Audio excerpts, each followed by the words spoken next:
বারার একাকী বসবাসকারী, বয়স্ক এবং অসহায় বাসিন্দাদের ঘরে গরম খাবার পৌঁছে দিচ্ছে tower Hamlets council.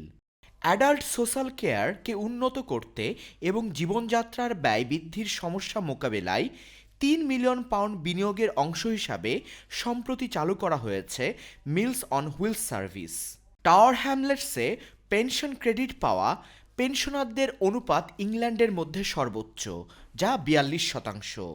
Mills on wheels সার্ভিসের মাধ্যমে বাসিন্দাদের বাড়িতে পুষ্টিকর গরম খাবার সরাসরি পৌঁছে দেওয়া হচ্ছে, যা খাদ্য নিরাপত্তা ও সামাজিক একাকিত্ব কমাতে ভূমিকা রাখছে এবং এ ধরনের সেবা সবচেয়ে বেশি প্রয়োজন যাদের, তাদের জন্য মর্যাদা ও স্বাধীনতা নিশ্চিত করছে।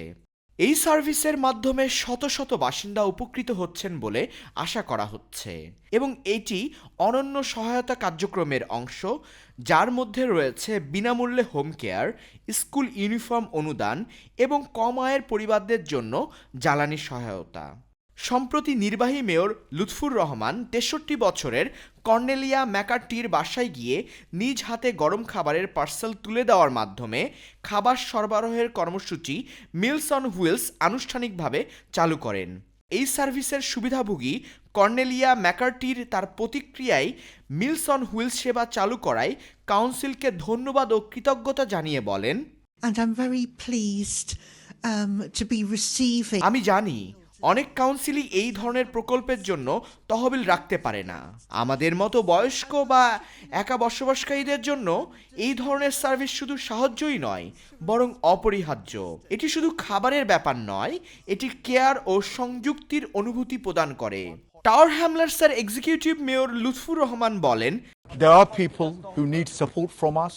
There are people who need the council to work with them. Meals on wheels service পুনরায় চালু করতে পেরে আমরা গর্বিত। এটি আমাদের প্রতিশ্রুতির অংশ যে টাওয়ার হ্যামলেটসে কেউ পিছিয়ে থাকবে না। বিনামূল্যে স্কুল খাবার থেকে শুরু করে শীতকালীন জ্বালানি সহায়তা এবং এখন বয়স্কদের জন্য গরম খাবার সরবরাহ পর্যন্ত আমরা কমিউনিটি ভিত্তিক সুশাসনের ক্ষেত্রে একটি নতুন মান স্থাপন করছি। আসাদুজ্জামান শুভ, চ্যানেল এস।